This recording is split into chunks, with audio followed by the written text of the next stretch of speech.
We're now ready to begin, and just to tell you who the candidates are, we have Jane Harman, Brian Gibson, Mike Brinkley, and James Smith.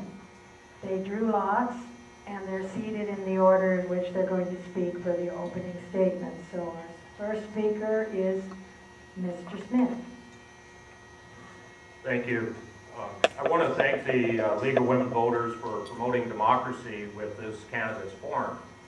And in particular, I want to thank the incumbent Jane Harman for presenting herself to the voters today, especially in light of the news that came out Friday that you're being investigated by the Department of Justice. I think it's brave of you to be here. My name is James Smith. I'm the Peace and Freedom candidate in this election. I'm running for Congress because I believe this is perhaps the most difficult period our country and our democracy has ever faced. We stand at a crossroads.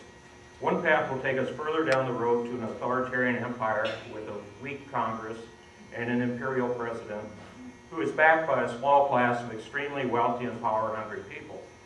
The other path will reject empire in favor of a democratic society with expanded rights and opportunities for all its people, and respect for the environment, countries, and peoples around the world. I want us to take this path. I want our country to end the war in Iraq immediately and begin a war against global warming. I support an economic Bill of Rights for all Americans. This includes the right to affordable housing, free health care, free excellent education, a decent job, and/or a guaranteed annual income. Any society that can create so many billionaires can surely end poverty and economic uncertainty. Thank you. Thank you. The next speaker will be Ms. Harman. It's a pleasure to be here for my 7th League of Women Voters debate. You do yeoman's work. Your support for public financing, with which I agree, is something that hopefully we can achieve soon in this state. It would clean up elections. I also want to welcome many dear friends. I notice former Mayor Dee Hardison is here. Torrance has a great history of bipartisanship, and that is something that I think is critically important and missing in the present Congress. Terrorism and security are my day job, and I worry a lot about whether our world is safe.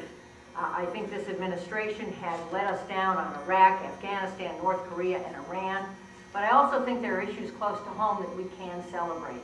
The passage of the Safe Ports Act, limiting growth at LAX, saving the Space and Missiles Command for the 4th time, blocking offshore oil drilling, and building greenways like Park de Playa, which are now underway. I would be honored to have your support again.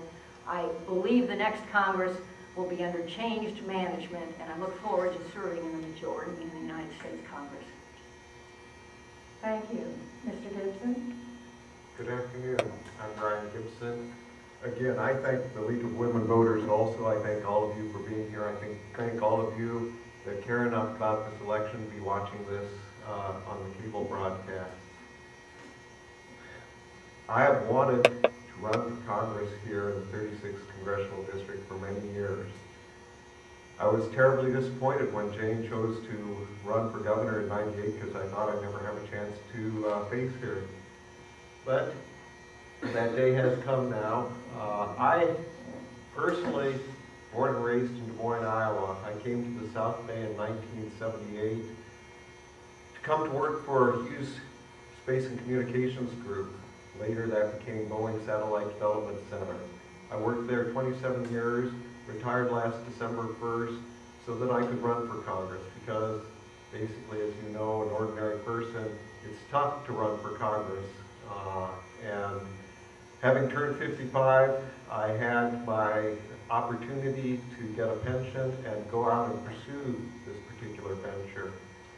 I believe that I was really looking to talk about things like fiscal responsibility in this election campaign. But we need to talk about immigration and we need to talk about Iraq. And I hope we'll talk about that more today. Thank you. Thank you. And Mr. Brinkley. I want to thank the League as well, and especially want to thank all the people that showed up here. This is a mark of extraordinary citizenship. So thank you very much. There's a lot of things that you could be doing in the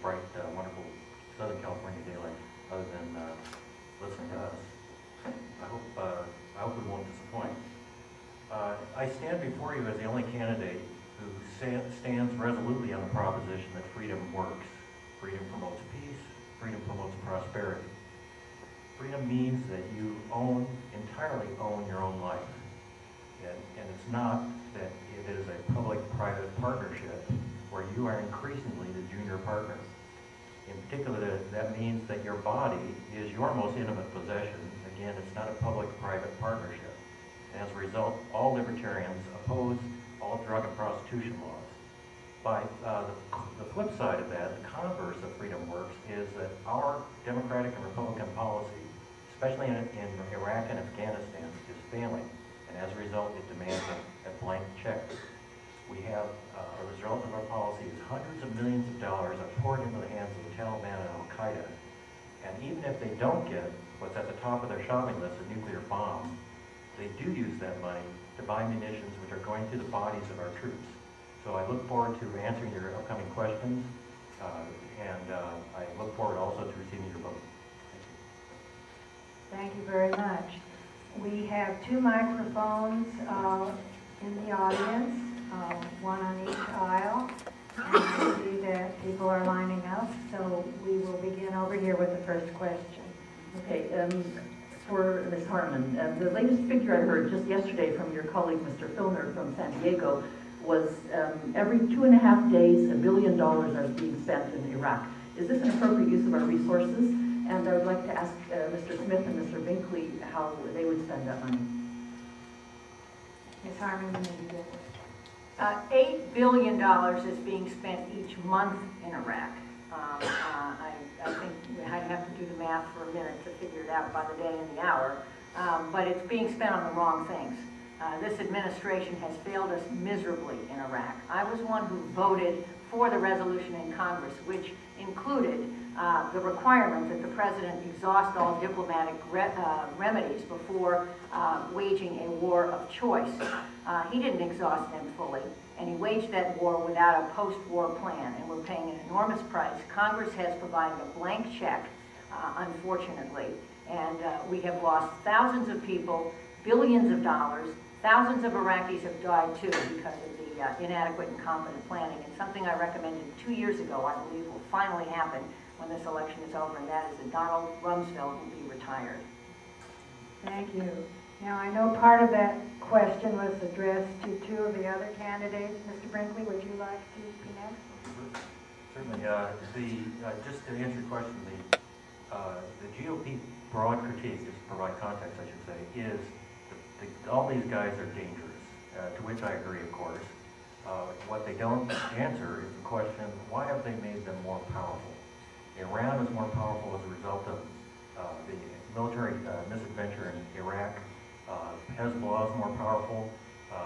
All these nutballs, as I mentioned before, the Taliban and Al-Qaeda are much more powerful as a result of our foolish policy of drug prohibition. I suppose they will have another feckless campaign to try to shame drug addicts into not taking heroin and so on. And I would just note this, that again, freedom works, and public policy that opposed to freedom always demands a blank check, it always fails, and as a result, our political establishment has no date certain when we're out of there in Afghanistan. If I were elected, it's kind of a remote chance, I would insist on the earliest possible departure. Thank you. Who would like to be next? Mr. Smith. Yes, of course, I'm concerned about the amount of money spent there. It could be better used for the social programs I outlined in my opening statement. But I'm more concerned about the people dying there. There's been more than 2,600 U.S. soldiers have died since the invasion. And the British medical journal Lancet says 650,000 Iraqis have died. That's more people than there are in the entire 36th Congressional District, if you can imagine that. I want our troops out of there today. Tomorrow there will be more dying. The day after that there will be more dying. It's going to get worse, not better. And I wish Jane Harman would go on record for an immediate withdrawal from Iraq. Thank you. Mr. Gibson. I have to take somewhat of a contrary view. The war in Iraq is a very sad situation, and it's sad that we got into it. It's a sad reflection on the intelligence that we had that led us into that war. It's sad that we did not exercise all the options that we had other than going to war to begin with. But regrettably, the situation is now that we are in the war in Iraq.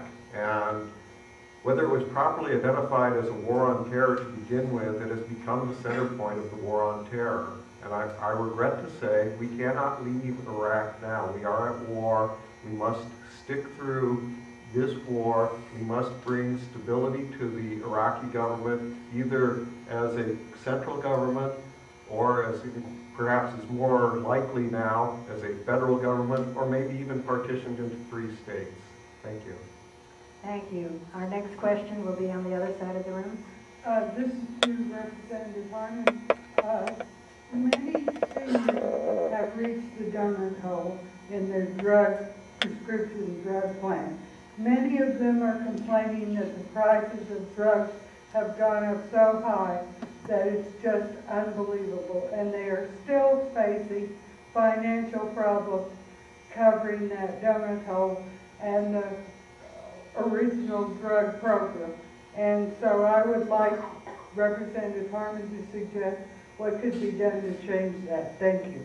Thank you, and we will have all of the candidates address that same question. Ms. Harman. Thank you for that question, Lori. I was on the House floor all night a few years ago when the changes to Medicare Part D were passed. You could hear the sound of kneecaps breaking as Republicans were forced to line up and support an outrageous change in the law, promising seniors prescription drugs on the one hand, but on the other hand, creating what you call this, what everyone calls this donut hole, this gap in benefits after a certain low threshold, and also barring the government from negotiating lower prices with drug companies. I was proud to vote no. It was a hoax on seniors, and one of the things that will happen first in a new Congress where Democrats are in the majority is we will repeal those ridiculous changes, allow for negotiations for drug prices with drug companies, and promise seniors things that actually mean what they say. Thank you. Mr. Gibson. Generally, what you really need in order to reduce prices on drugs, just as you need on other items, is competition. And so what we need to promote is competition in the drug market. Thank you. Thank you. Mr. Binkley. Well, let me provide some context. All the unsecured obligations that our government at all levels has incurred on your behalf amounts to somewhere north of $74 trillion, a lot more than is what identified as the public debt. This is a staggering sum, particularly when the Concord Coalition recently reported that the total net wealth of the country was $42 trillion.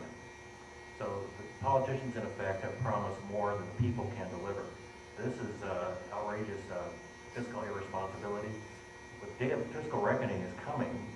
Japan, Germany, and other European nations have much more aggressive Ponzi schemes, much more generous entitlement programs.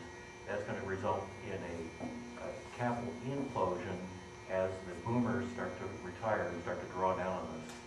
So another thing with regard to the drugs, I would privatize the Food and Drug Administration, which promotes these, I think, harmful pharmaceuticals. Thank you. Mr. Smith.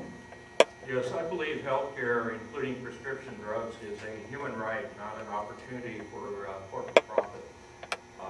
I'd support H.R. 676, Conyers bill for universal medical care, which includes prescription drugs. It has nearly 80 Democratic co-sponsors, but guess who's missing? Jane Harman has not signed on, and I think you need to hold her accountable because we need universal medical care in this country this year, not next year. Thank you. The next question will be on this side of the room. Yeah. Hello, my name is Donald Warren, and as a candidate for public office, I want to thank the League of Women Voters for holding this panel. It's absolutely wonderful. My question to everyone is, I noticed that candidates run as independent spirits, but when they're elected, they follow the dictates of the two corporate parties. What makes you different? How will you do the right thing and serve the people when your party demands you serve corporate and special interests? Thank you. I'm going to address that to all the candidates. Thank you. And I think we'll begin with Mr. Brinkley. Well, I would say that I stand alone on this dais as being against all special interests. That the libertarian political philosophy says that no one should be able to make any special demands for your money or your special favors under the government. Everybody is equal under the government, and that uniquely identifies the Libertarian Party position. All men are created equal, as it says in our shared creed, the Declaration of Independence, which is a libertarian document. And I would say that that also uniquely defines the libertarian position. Every time in American history when we violated those principles, we suffered mightily, especially with slavery and Jim Crow. So I would invite you to take a look at the Declaration of Independence, our shared creed, and then you'll see what the Libertarian Party stands for, which is no special interest whatever. Thank you. Mr. Gibson. It is true that people do allege to be independent spirits and then do tend to toe the party line when they get into office. And in part this makes some sense because they've chosen to affiliate themselves with a given party. It stands to reason that there should be some commonality of viewpoint between these people and their party. However, in terms of being a free spirit or an independent spirit, let me put it this way. What's really important is to in fact search your conscience when it comes time to vote on these issues. To vote on that basis and not vote on the basis of the prospects of getting reelected and the support that you'll receive both from special interests and from your own party. And that's where I will be different. I've already pursued a career. I'm going into this career not because I want to become some higher official. I'm going there to serve the people. Thank you. Now Ms. Harman. Thank you for your excellent question. I think it's one we should all have to answer every 2 years. When I made my opening remarks, I talked about bipartisanship. That's the history of this city of Torrance, the largest city in this congressional district. And I believe that that is the story of my career in Congress.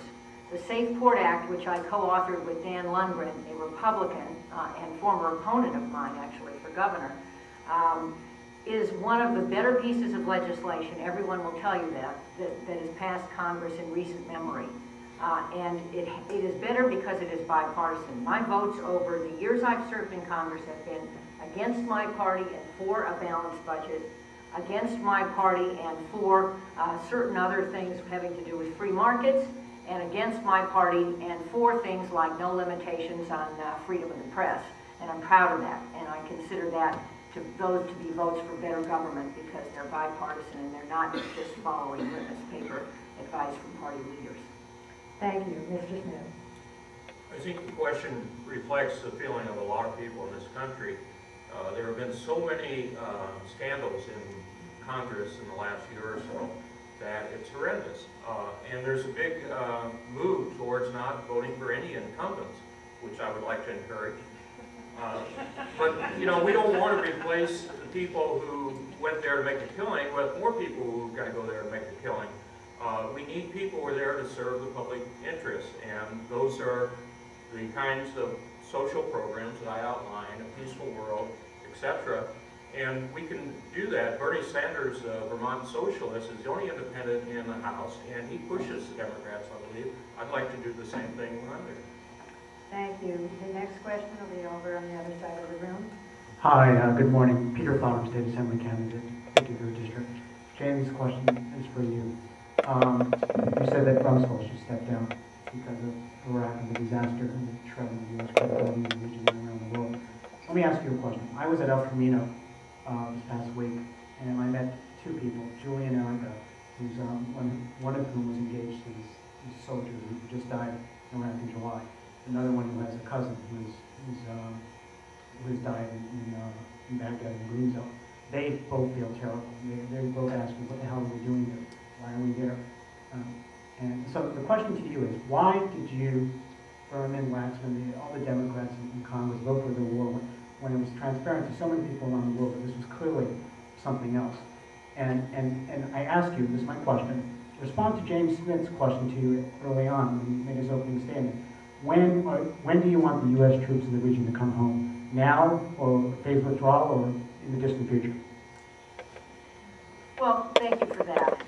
It is a tragedy when Americans go into war without a plan, without adequate protective gear, and sadly pay the highest price. I surely agree with that point. I voted for the Iraq resolution because I believed the intelligence that I saw that showed that there were weapons of mass destruction in the country and we were under imminent threat. That intelligence was wrong, and I have said subsequently that my vote was wrong because it was based on that intelligence, and I've devoted years in Congress since to reforming the way we collect and analyze and disseminate intelligence. I co-authored the major bill that does that. As for a timetable, I have said we should start redeploying troops now, right now. I think Iraq is in civil war. But the timetable should be set by our generals in consultation with the Iraqis. I do agree with Mr. Gibson that we have some political objectives we need to achieve in Iraq. I'm for that, but I think they can be better achieved if we reduce and ultimately eliminate our military footprint in Iraq. Thank you, Mr. Smith. I think it's a sad day when we allow our generals to decide what we're going to do in a political context. And I wish I could ascribe this to just being misinformed on Ms. Harman's part, but the fact is she's been consistently following the Bush agenda and the military's agenda by voting for the Patriot Act over and over, and she knew about the NSA spying since 2003, and her friend Peter Hoekstra said that she had no problems with it at all until, I think, January of 2006. So, you know, this is a pattern here, and it's the kind of pattern we have to change. If we're going to have a peaceful world, we have to make that effort in the Congress of the United States. Thank you, Mr. Gibson. It is sad, the situation in Iraq, particularly in terms of the lack of leadership that Congress showed in this particular regard. Congress has the ultimate responsibility for war making. The Constitution established that Congress should make that final decision, and basically we forfeited that decision. We handed it over to the executive branch, and besides that particular mistake, we made the mistake of going into a preemptive war when we didn't have enough information to absolutely confirm that was the right direction to go. I won't say it isn't ever the right direction to go, but clearly you needed to be much more cautious. In terms of who will decide when we leave, it will be the Iraqi government. It will be the stability of that. Again, attributing this to, you know, generals making decisions. Generals take and execute policy established by the leadership, and Congress should be that leadership. Thank you, Mr. Binkley. I would have voted no on the war resolution, not the least of which because I understood from watching the president's domestic policy that even though American values are universal, he would not pursue them in Iraq, and of course he has not. He has the Marxist notion that the means of oil production must remain in the hands of the Iraqi government. And as a result, it's one colossal football where the various groups are going to be fighting over. Notwithstanding the fact that when you have 2/3 to 3/4 of the Iraqi national income in the hands of the government, that makes the rule of law impossible. At any rate, look what this policy and the other policies that the Bush administration is pursuing is guaranteeing a civil war. So we should get out very soon, as soon as we possibly can. Thank you. The next question. My name is Carl Abrams, and I'm a candidate for the 53rd Assembly. I would like to direct this question at Jane Harman. What are your views on the continued political responsibility between the United States and the Israeli-Palestine conflict? Ms. Harman. Thank you. I feel very strongly that we need a two-state solution between Israel and Palestine with mutually guaranteed borders and hopefully an end as soon as possible to the violence between them and the violence in the region. I thought that President Clinton was doing it right when he had a very highly skilled Middle East envoy, Dennis Ross, basically full-time in the region, and the movement toward peace was palpable. I was in Gaza with President Clinton in 1998 and in Ramallah when the Arab charter, the Palestinian charter, was changed to renounce violence against Israel. Sadly, in this ABC administration, anything but Clinton, there is no Dennis Ross figure, there is no sustained attention, and this war of choice in Iraq has surged and sucked all the oxygen out of the whole region, and sadly the Israelis and the Palestinians are paying a huge price by our neglect. Thank you. Mr. Binkley, would you wish to comment on this question? Certainly, I am strongly pro-Israeli. And by that I mean I'm strongly pro-people of Israel. And that means I'm strongly against the Israeli government. It, like America's government, has leadership that lives in a military dream world. When they conducted their military operation in Lebanon, had they stopped after the first week, they would have had almost the entire Lebanese public opinion on their side against Hezbollah. The public opinion at that time within Lebanon was, what in the world are these crazy guys doing, causing provoking this act of self-defense on the part of Israel.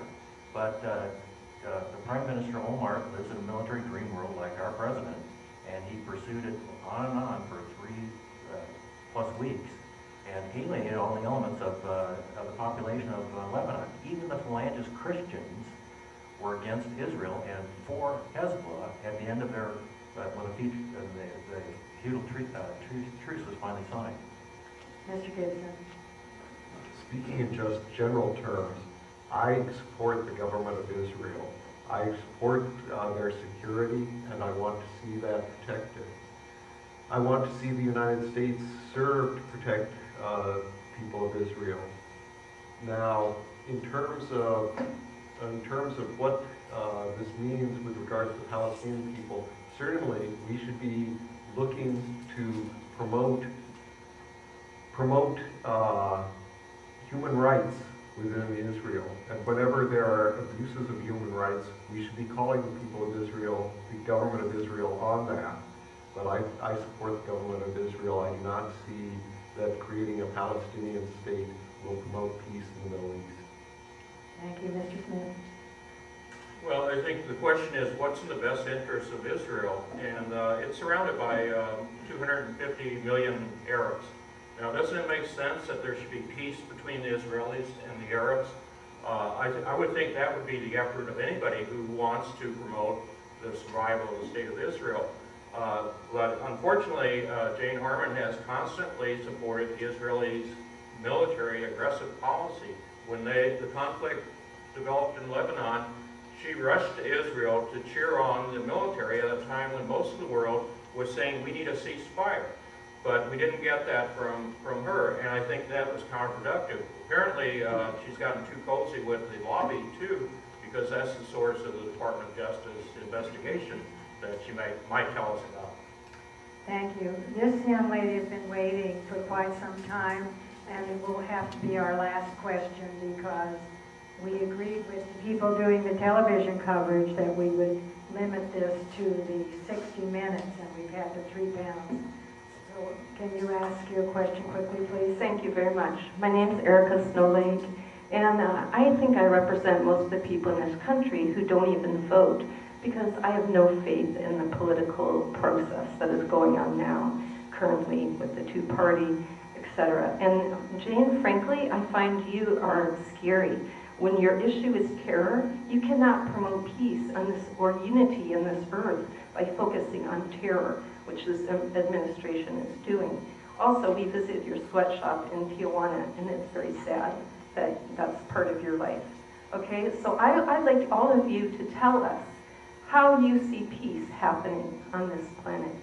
Because we're at the brink. Okay, thank you. In our opening remarks, we had asked that there be no personal address, but the question of peace as an issue, and I think because Ms. Harman has been addressed so many times, I'm going to let her think about it and let Mr. Gibson give his comments first. Okay, thank you very much. With regard to peace, mostly the foreign policy that we've been pursuing in the United States, where we try to be both strong, a friend to those that are friendly to human rights, that are friendly to democracy, those are policies that need to be pursued. Policies which support dictatorships, policies that support human rights abusers are policies that we need to avoid. Ultimately, I can't make you a guarantee of peace, but those are policies that go the furthest in that direction. Thank you. Mr. Brinkley? That's a great question, because it takes more than everybody holding hands and singing Kumbaya to create peace in this world. And I stand before you as a person, at least in my opinion, as representative of America's only peace party, that is having a policy that will have the greatest chance of promoting peace.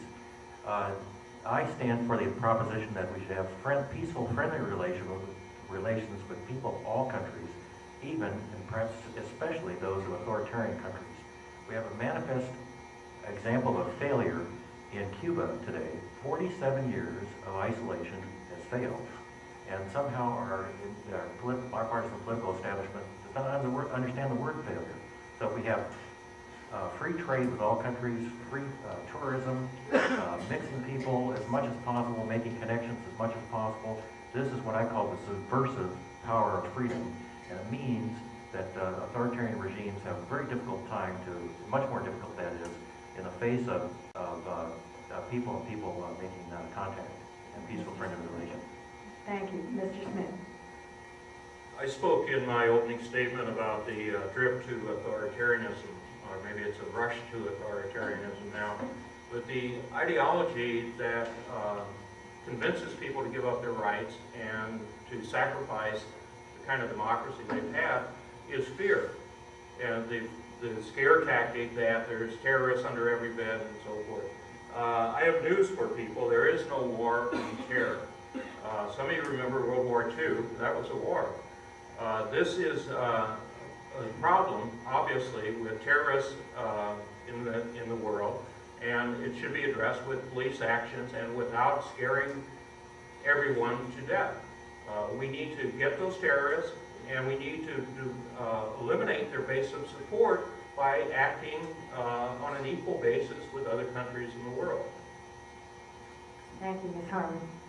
I often say that the White House is an evidence-free zone. Sadly, this election season is also an evidence-free zone. There is a web film that Mr. Smith has claiming that Harman, the company, with which I have no affiliation other than to be married to the founder and executive chairman, has a sweatshop in Tijuana. That is preposterous. There is a state-of-the-art plant there employing 150 people. The average wage is $9.50. The average wage in Northridge is $11.50. That's number one. As for this other Time magazine charge, that's also preposterous. I'm aware of no investigation, and the claim in the article is just silly. As for peace, that's something serious. I support that as well as everyone else. We have to project American values, which we have not done because Congress, under Republican leadership, has given this White House a blank check to take away our Fourth Amendment rights and in other ways to take advantage of and violate laws that Congress has passed over the years. Thank you. We're ready now for the closing statements, and we will have them presented in the reverse order as we originally began. So we're going to start with Mr. Brinkley. I want to thank everybody again for showing up again. This is extraordinary. It's an act of extraordinary citizenship. I really appreciate this. And I want to thank the League for organizing this so expertly. Very professional. I want to follow up on the peace question because this is really central to a distinguishing feature of the Libertarian Party, apart from my other colleagues. Regardless of their good intentions, intelligence, and so on, the Libertarian Party principles, the policy, actually has the best chance of promoting peace. I'll give you two examples. One is China, an authoritarian regime, which had been, prior to our engagement, I think, predictably, spiraling into a North Korean-style police state. Today, it's still a police state, but it's evolving toward greater levels of economic freedom. There are hundreds of millions of people in China now who have a real stake in peace, their livelihoods and businesses and so on. Until Clinton's war on Serbia, there were no two countries having McDonald's franchises that had ever gone to war with each other. I would add this, that again, testifying to the subversive power to freedom, since 1986, 1 million Chinese have visited their relatives on the mainland every single year, which means you have 1 million conversations that go like this. Both Chinese, same culture, same genetics, but we're 50 times richer than you are on the mainland. That's a very subversive conversation to the command and control economy. So urge your vote for libertarian candidates across the board. Thank you. Thank you. Mr. Gibson? Thank you. I'm glad I get to speak before Jane in the closing remarks here, because I didn't expect us not to talk about immigration in the questions we had today. And according to Jane from the Washington Post, all voters wanted to talk about, Harman said, was building fences, strengthening the border, and keeping people out. And these were Democrats, she said. It was an eye-opener. I was really surprised. So I'm a little surprised this afternoon that we didn't talk about that yet. And I want to challenge Jane on this particular front, because Jane has consistently not voted to promote our national sovereignty. She has not promoted to secure our borders. She has not voted to do that either through fences, through additional border patrol agents. As far as I can see, she has no desire to see immigration controlled in this country. I favor legal immigration. I favor increasing legal immigration. But I want to see us control our borders.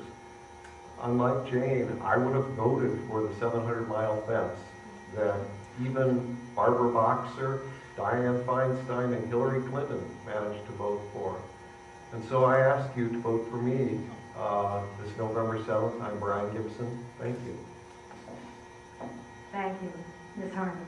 Again, I want to thank the lead for conducting this debate and thank my opponents for participating. I thought the discussion was interesting. I agree with each of you on some of the points that you raised, and I wish you good luck on November 7th. I'm asking for everyone's vote to return to Congress because I think it will be a totally different Congress. This time we will restore, change the majority, and we will have Democrats in charge for the first time in many, many years, and we will finally abolish the majority of the majority rule that Dennis Hastert, whom Mr. Gibson will vote for as his first vote in Congress should he be elected, established. We will have the ability to amend bills, to debate issues like immigration seriously. That fence vote in the House was a campaign brochure. It meant nothing. 700 miles of fence along a 2,000-mile border that wasn't even paid for. I voted 7 times for freestanding bills to add border guards and detention beds because, like you, Mr. Gibson, I do think illegal immigration should be stopped. I didn't vote or participate in this administration's decision to stop imposing employer sanctions under present law. That has doubled the amount of illegal immigration in the last 6 years. But I am for fair and effective border enforcement. I am for dealing with the 12 million people who are here illegally and a comprehensive solution to the illegal immigration problem. Thank you. And Mr. Smith? Well, Jane is much too modest. Her and her husband do run Harman International. Her husband's the founder, CEO, and controlling shareholder, and I believe we have community property in California. That's what's made her the richest member of the House of Representatives, according to the media, and has put her in the Trilateral Commission. You don't get there without a vast amount of money. Now, I couldn't believe it when I heard there was a border plant in Tijuana. So I went there with some other people in this room, and we talked to, and it's on YouTube.com, by the way, and we talked to a video of it. We talked to workers there who said they made $1 an hour, women, and they had a big sign out in front, hiring hiring 16-year-olds. I believe that's child labor throughout the world. Now, if Jane can't have influence to stop these practices in her own company, how is she going to have influence in Congress to stop the war and other things? Let me cut to the chase. I want to speak to the Democrats here. If this gets out in the media, or this Department of Justice investigation gains momentum, and Jane becomes unelectable or is forced to resign, then you have a choice between the three of us up here to replace her. I am the only one who will work with the Democratic majority in Congress. The other two people are fine people, but they will not do that. So think long and hard about that, because we still have some time. Thank you very much. This concludes our program. I would like to thank the audience for your kind attention, for your thoughtful questions. I certainly would like to thank all of the candidates for participating here today, expressing your views.